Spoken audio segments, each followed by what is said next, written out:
जैसे ही रिद्धिमा ने सिमरन की मजाक से भरी हुई हंसी सुनी, वो गुस्से से उबल गई और कहने लगी, और तुम्हें ऐसा लगता है कि वो मुझे छोड़कर तुम्हें चूज करेगा? ऐसा कहते हुए उसने एक और कदम पीछे ले लिया।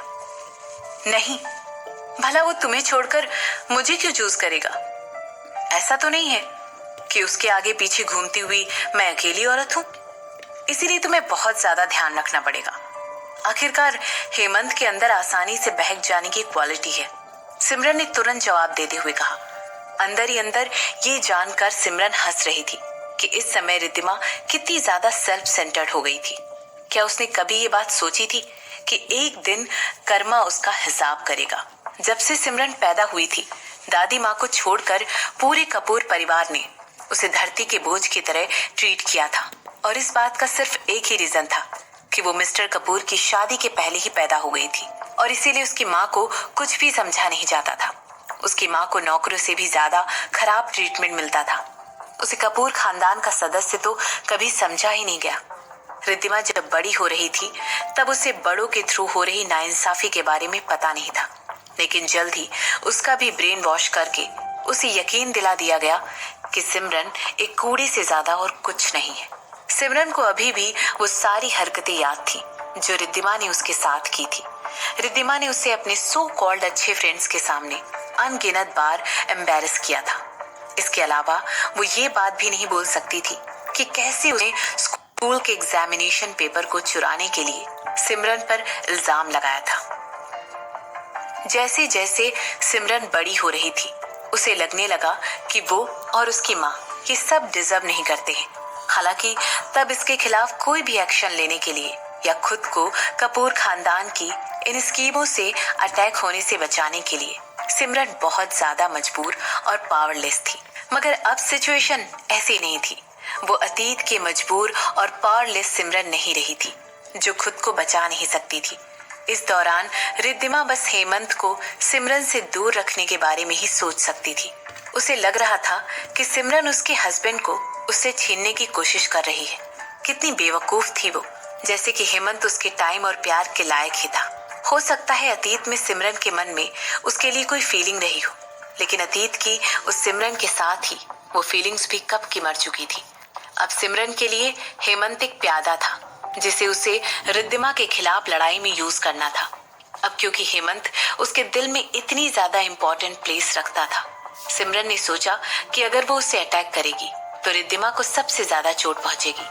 वो मेरे साथ ऐसा नहीं कर सकता है, रिद्धिमा ने कहा। उसे समझ नहीं आ रहा था कि उन दोनों के बीच का कन्वर्सेशन एक अलग ही डायरेक्शन ले चुका था। आखिर अब वो सिमरन के अगेंस्ट खुद को डिफेंड क्यों कर रही थी, जबकि पहले वो अग्रेशन मूड पे थी। आखिर वो एकदम से कैसे बदल गई? ऑफ कोर्स वो नहीं करेगा, सिमरन ने मुस्कुराते हुए कहा। इसके बाद वो कहने लगी, आखिरकार वो एक संत जो है, एक ऐसा इंसान जो कि धोखा देने में और झूठ बोलने में माहिर है।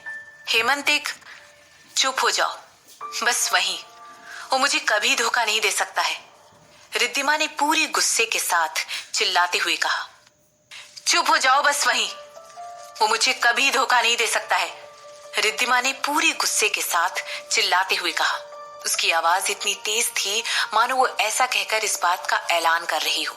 इस पॉइंट पर हेमंत रिद्धिमा के लिए वो पानी का ग्लास लेकर वापस आ चुका था जो उसने कुछ देर पहले मांगा था, लेकिन रिद्धिमा और सिमरन के बीच हलचल देखकर वो तुरंत वहां पहुंच गया। इस समय उसकी आंखों में डर साफ दिखाई दे रहा था। क्या होता अगर सिमरन उसकी वाइफ को डरा धमका रही थी तो? रिद्धि, रिद्धि, चलो घर चलते हैं, उसने तुरंत अपनी वाइफ के साइड में पहुंचकर कहा। उसके बाद वो कहने लगा, हम इन सब चीजों के बारे में घर पर चलकर बात करेंगे। वो रिद्धिमा के असली नेचर से वाकिफ था। उसे पता था कि वो चालें चलने में और किसी को मैनिपुलेट करने में बेहद माहिर थी, लेकिन फिर भी वो खुद को उससे प्यार करने से रोक नहीं पाया था। बल्कि हैरत की बात तो ये थी, उसकी इन्हीं क्वालिटीज की वजह से वो उसकी तरफ आकर्षित महसूस करता था, और उसे ये बात भी अच्छी तरीके से पता थी कि कोई और इन चीजों की तरफ इस नजरिए से नहीं देखने वाला था। उसे पता था कि उसकी वाइफ कोई संत नहीं है, लेकिन फिर भी वो उसे दिलो जान से चाहता था। इस समय वो रिद्धिमा को इस पार्टी से दूर ले जाने के लिए वेट नहीं कर पा रहा था। उसे डर था कि उसकी वाइफ उसे सबके सामने एक बार फिर से एम्बैरस कर देगी, जबकि हेमंत इस समय अपनी वाइफ के बारे में चिंता कर रहा था। वहीं रिद्धिमा के दिमाग में ऑलरेडी एक स्कीम चल रही थी। वो अपने पूरे हक से कहने लगी, मिस सिमरन, मेरी माँ ने तुम्हें प्यार किया और तुम्हें बिल्कुल अपने बच्चे की तरह पाला पोसा, फिर भी तुम यहाँ पर खड़े होकर इतने अनग्रेटफुल तरीके से बात कर रही हो। तुम मुझे भले इंसल्ट कर सकती हो, लेकिन अगर तुमने मेरी माँ के खिलाफ एक शब्द भी कहा तो ये बात मैं बर्दाश्त नहीं कर पाऊंगी। मैं एक बहुत ही दयालु इंसान हूँ मिस सिमरन, मगर जैसे ही कोई मेरी माँ को छूने की कोशिश करता है, मैं एक अलग ही इंसान बन जाती हूँ। रिद्धिमा ने अपनी बात खत्म करते हुए कहा। उसके शब्द इस समय उस इंसल्ट के बारे में इशारा कर रहे थे, जब सिमरन ने ब्रेसलेट के टॉपिक को लेकर इतना बड़ा हंगामा खड़ा कर दिया था। अभी तक तो उन दोनों की बातचीत की वजह से उनके इर्द गिर्द एक भीड़ जमा हो जानी चाहिए थी। इसी समय पर मिसेस कपूर इस हलचल की वजह से थोड़ी सी सतर्क हो गई और उन्होंने सोचा कि उन्हें ये सब बंद करवाना चाहिए। इससे पहले उन्हें लगा था कि रिद्धिमा सिमरन के साथ आराम से ये बात करने वाली है। उन्हें अपनी बेटी पर इमोशंस को लेकर उसके कंट्रोल पर पूरा भरोसा था, लेकिन किसे पता था ये सब होने वाला है। सिमरन रिद्धिमा की तरफ दया की नजरों से देखने लगी। उसे उसके अंदर पल रहे बच्चे के लिए तरस आ रहा था कि रिद्धिमा जैसी कोई औरत उसकी माँ बनने वाली थी। सिमरन जब बहुत छोटी थी तब से वो बच्चों से बहुत ज्यादा प्यार करती थी। वो हमेशा से अपने बच्चे, अपना पति और एक खुशहाल फैमिली चाहती थी, लेकिन फिर भी ये सब कुछ उससे 7 साल पहले छीन लिया गया था। हेमंत की तरह ही उसे भी लग रहा था कि रिद्धिमा केयरलेस होकर 7 साल की प्रेग्नेंट होने के बाद भी उससे इतना सीरियस कन्फ्रंटेशन कर रही है। आखिर वो अपने बच्चे के बारे में चिंता कैसे नहीं कर सकती थी। जैसे ही उसने देखा कि उसने अभी तक अपनी आदतें नहीं बदली है, जबकि अब वो एक माँ बनने वाली थी, यही सब सोचकर न जाने क्यों सिमरन को अंदर ही अंदर उस पर गुस्सा आ रहा था। मगर सिमरन ने अपना गुस्सा उसे नहीं दिखाया, बल्कि उसके चेहरे पर एक स्माइल आ गई, जैसे कि रिद्धिमा के कहे गए शब्दों का उससे कोई मतलब ही नहीं था। सबसे पहले तो मिसेस रिद्धिमा रायचंद, आप इस ज्वेलरी के पीस को अफोर्ड नहीं कर सकती हैं। अगर हम इस बारे में और बात करेंगे तो ये हम दोनों के ही टाइम को वेस्ट करना होगा, सिमरन ने रिद्धिमा से कहा। इस समय उसके अंदर एक इरिटेशन सी बढ़ने लगी थी।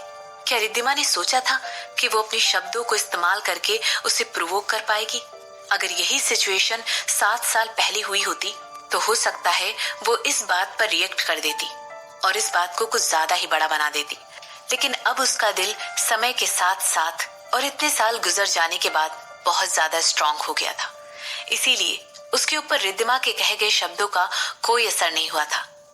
दूसरी बात, मैं तुम्हारी फैमिली को वो सारा खर्चा देने के लिए तैयार हूँ जो तुम लोगों ने तब किया था जब मैं और मेरी माँ कपूर मेंशन में रहते थे, जैसे कि खाना, उस बूढ़ी नौकरानी के क्वार्टर में रहने का रेंट जिसमें तुम लोगों ने हम दोनों को ठहराया था। ऐसा मत कहो कि मैं तुम्हारी शुक्रगुजार नहीं हूँ। मैं तुम्हें इस बात का यकीन दिला सकती हूँ कि मेरी लॉयर ये सारे अरेंजमेंट्स करवा सकती है। तीसरी बात, तुमने प्यार की बात की थी कि कैसे तुम्हारी माँ ने मुझे अपने बच्चे की तरह पाल पोस कर बड़ा किया है। जहाँ तक मुझे याद है, तुम्हारी माँ तो मुझे स्कूल जाने से भी रोका करती थी। जब हम दोनों छोटी थी तो मुझे तो इतनी भी इजाजत नहीं थी कि मैं क्लासेस भी अटेंड कर सकूं और तुम्हारी तरह कुछ स्किल्स सीख सकूं।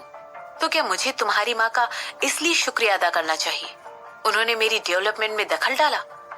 चौथी बात, मुझे तुम्हारे हस्बैंड में कोई इंटरेस्ट नहीं है क्योंकि वो बिल्कुल मेरे नीचे है।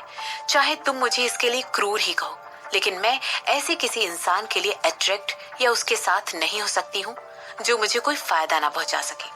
पांचवी बात, मुझे पता है तुम्हारा ईगो इस बात को हैंडल नहीं कर सकता है, लेकिन क्योंकि तुमने इस ब्रेसलेट को खरीदने के लिए इंसिस्ट किया था तो मैं दयालु होकर तुम्हें इसके लिए कीमत बता देती हूँ। यहाँ तक कि इसे तुम्हें बेचने के लिए मैं तुम्हारे लिए इस पैसे को जुटाने तक का वेट भी कर सकती हूँ।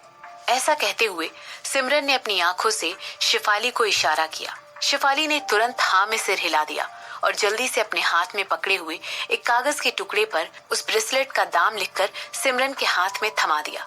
रिद्धिमा को वो कागज का टुकड़ा पकड़ाते हुए सिमरन ने उसे टॉन्ट करते हुए कहा, ये रहा इस ब्रेसलेट का दाम। इसके अलावा अगर तुम्हें मेरी बॉडी पर कोई और भी आइटम ऐसा दिख रहा है तो तुम्हें खरीदने की इच्छा है तो तुम प्लीज मुझे इस बारे में खुलकर बताना ताकि मैं उसका दाम भी तुम्हें आसानी से बता सकूं। तुम किस चीज का इंतजार कर रही हो रिद्धिमा? इसे ले लो, इससे पहले कि मैं इसे किसी और को डोनेट कर दूं।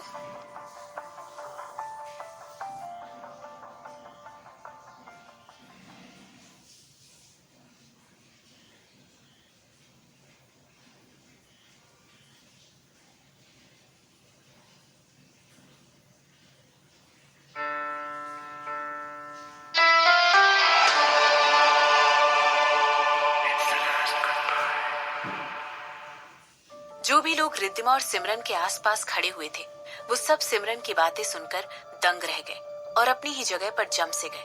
यहाँ तक कि कुछ औरतों ने तो अपना मुंह शौक के मारे अपने हाथों से कवर कर लिया। आखिर सिमरन इतनी ब्लंट कैसे हो सकती थी? सिमरन से कंपेयर किया जाए तो ये औरतें कॉम्प्रोमाइज करने वाली एक्ट्रेस और मॉडल थी। ये सभी अंदर से बहुत ही सॉफ्ट थी और इनके अंदर सिमरन वाली स्ट्रॉन्ग और टफ स्पिरिट नहीं थी। इनमें से कई औरतों का तो एवरेज बैकग्राउंड भी नहीं था, फिर भी उन लोगों के पास सिमरन के जैसे बेखौफ होने के गट्स नहीं थे।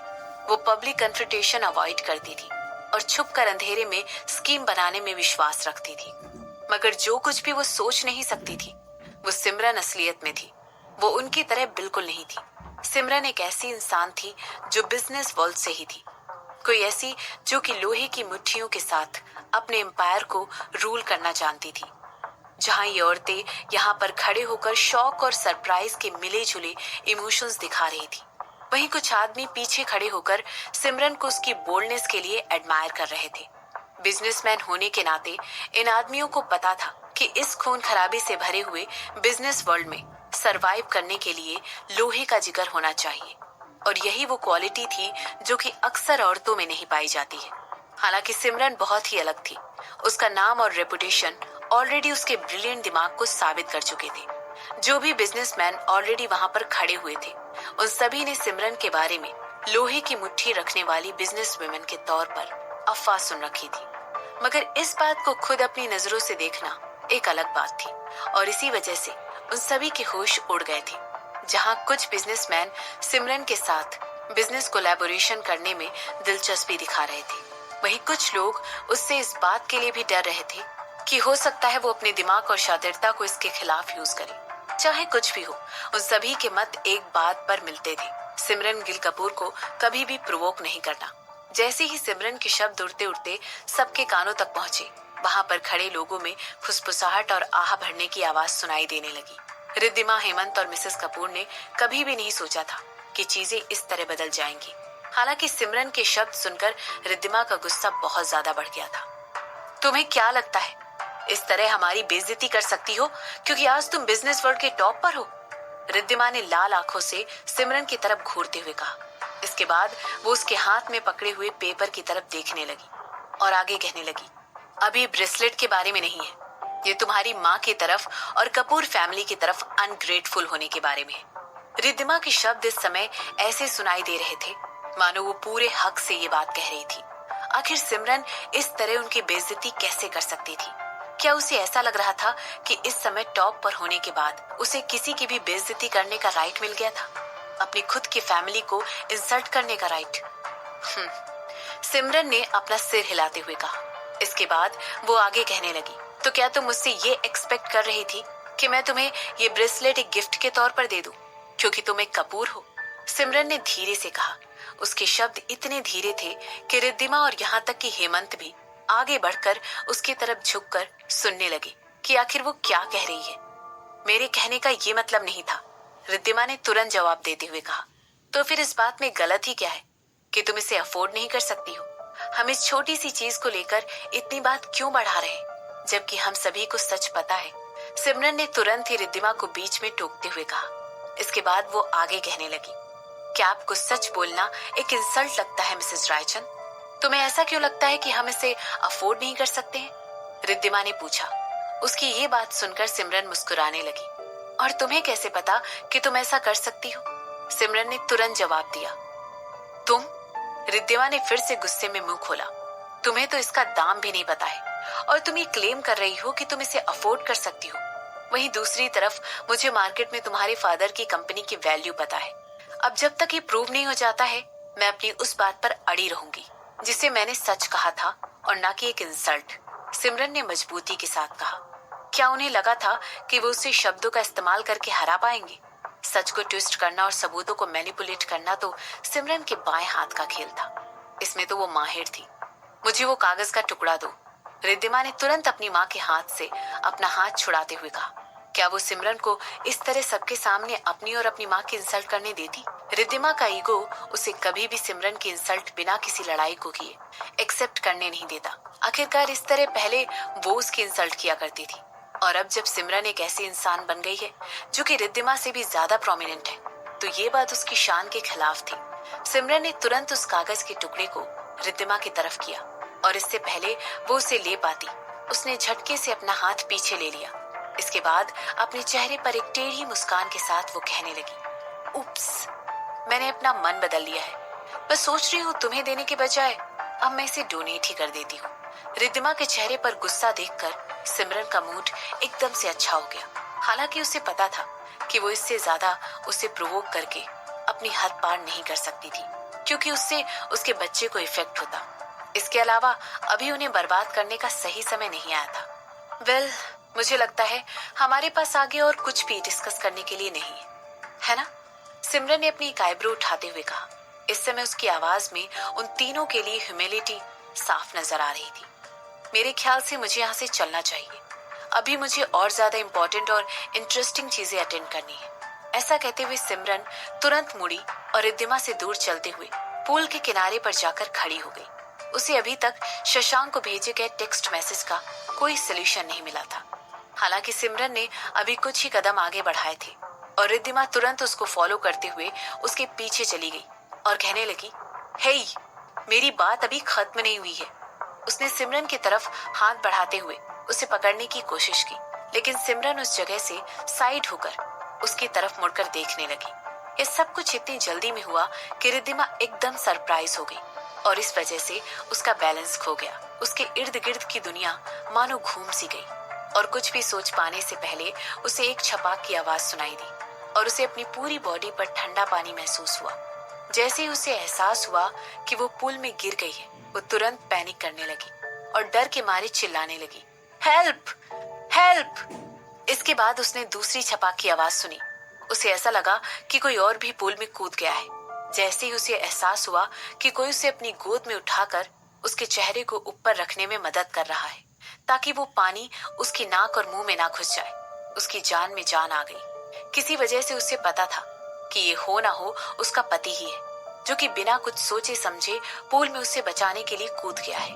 उसकी आंखों से आंसू बहते हुए उसके गालों तक आ गए और नीचे गिरने लगे। जैसे ही उसने अपना सिर उठाया, उसने देखा कि काफी लोग उसकी तरफ एक शॉक के एक्सप्रेशन के साथ देख रहे हैं। उसके गाल एम्बेरसमेंट और गुस्से के मारे जल रहे थे।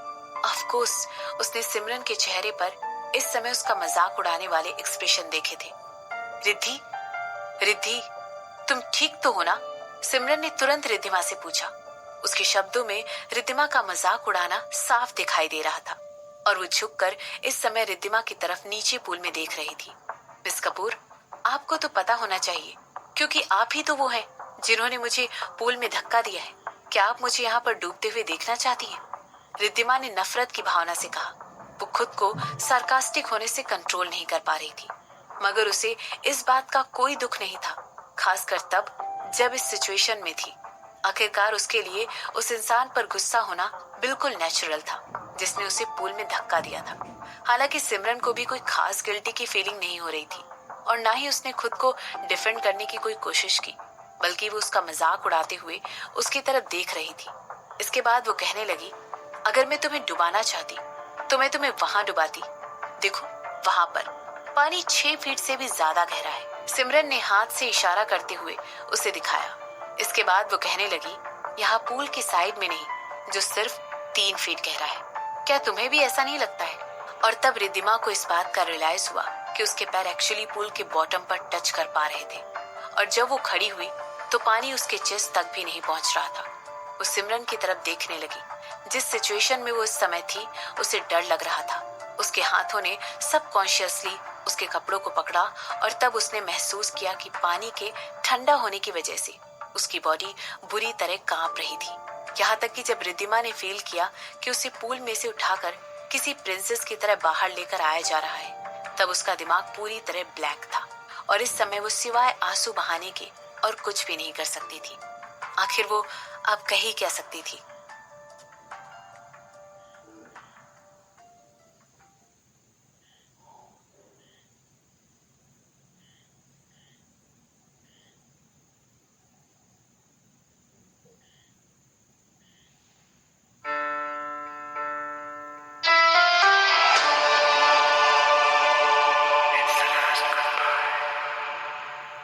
सिमरन वहां पर खड़े होकर हेमंत को रिद्धिमा को उठाकर ले जाते हुए देख रही थी। इस समय हेमंत के चेहरे पर गुस्से से भरे हुए एक्सप्रेशंस थे। अगर सच कहा जाए तो सिमरन ने ये सोचा नहीं था कि कन्वर्सेशन खत्म करने के बाद वो उसे रोकने के लिए ट्राई करेगी, और उसने ये बात सोची तक नहीं थी कि उसे रोकते हुए अपना बैलेंस खोकर रिद्धिमा उस पूल में गिर पड़ेगी। आखिरकार वो इस समय प्रेग्नेंट थी और सिमरन ने उससे कुछ सावधानी बरतना एक्सपेक्ट किया था। हालांकि अब अपॉर्चुनिटी ने खुद को उसके सामने पेश ही कर दिया था, तो वो रिद्धिमा के सामने चुप नहीं रहने वाली थी। वो उसे उसकी कब्र तक पहुंचाकर ही मानने वाली थी, जो कि उसने खुद ही खोदी थी। इसके बाद सिमरन मिसेस कपूर की तरफ मुड़कर देखने लगी, जो कि अभी भी अपनी जगह पर शॉक में खड़ी हुई थी। अपने फेस एक्सप्रेशन चेंज करके गुस्सा होने में और अपने हाथों की मुट्ठी बांधने में ज्यादा देर नहीं लगी।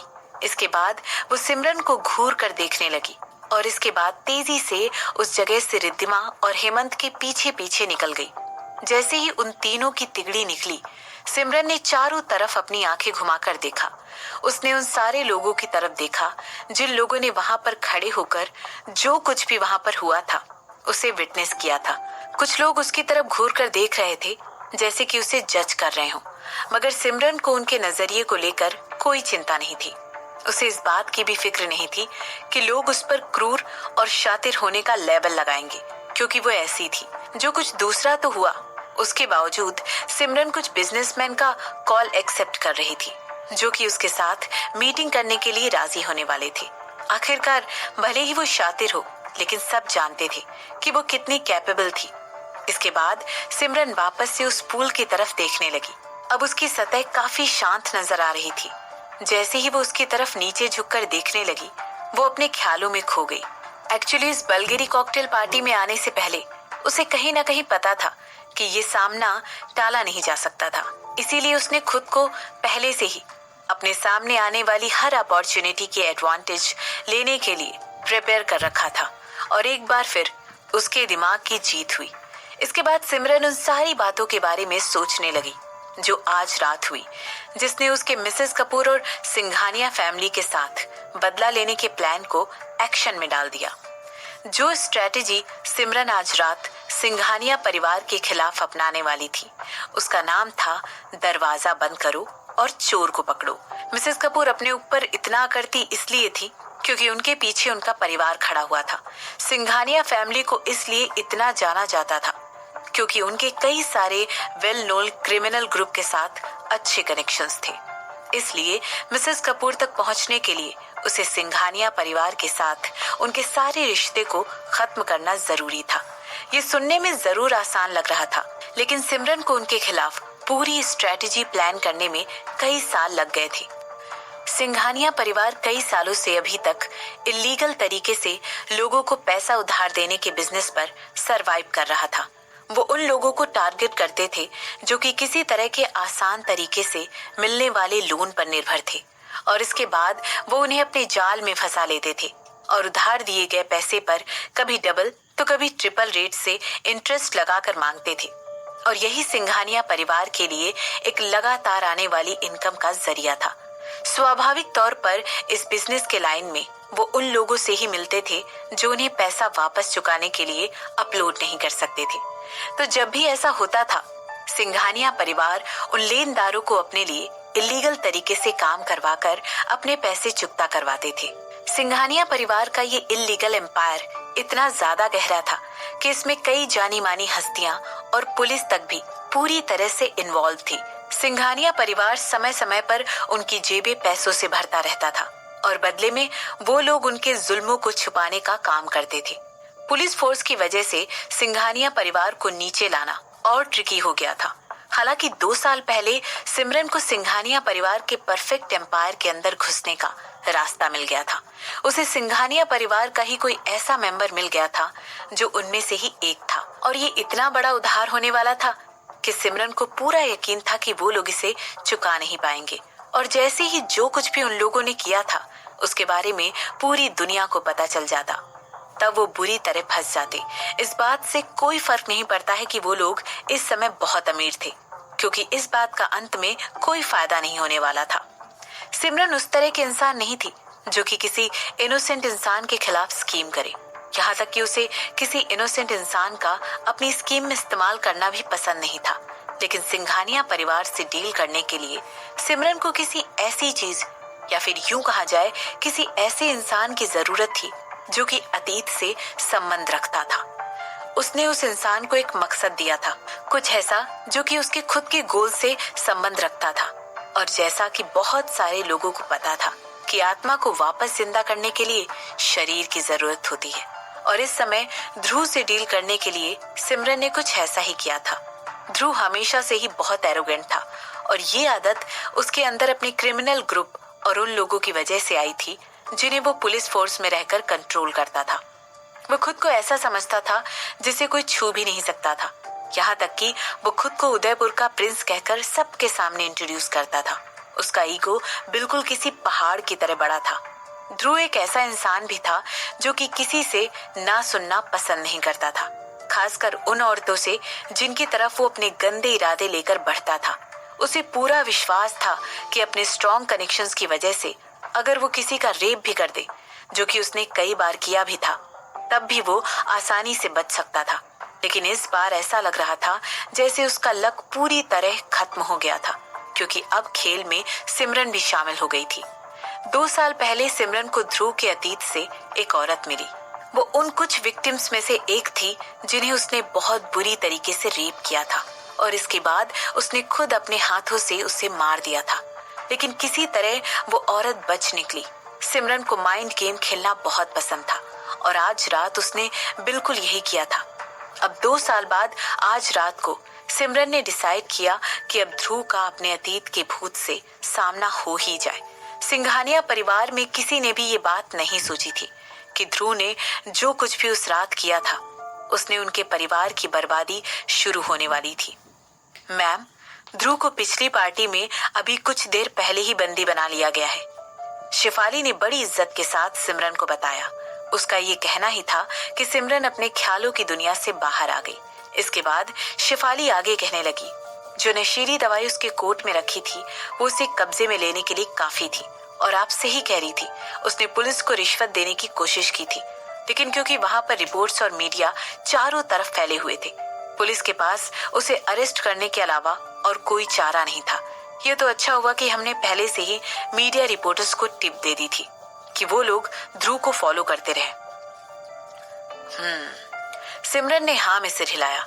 कुछ दिन पहले ही उसने ध्रुव के पास से एक औरत का पता लगाया था और उसे कांटेक्ट किया था।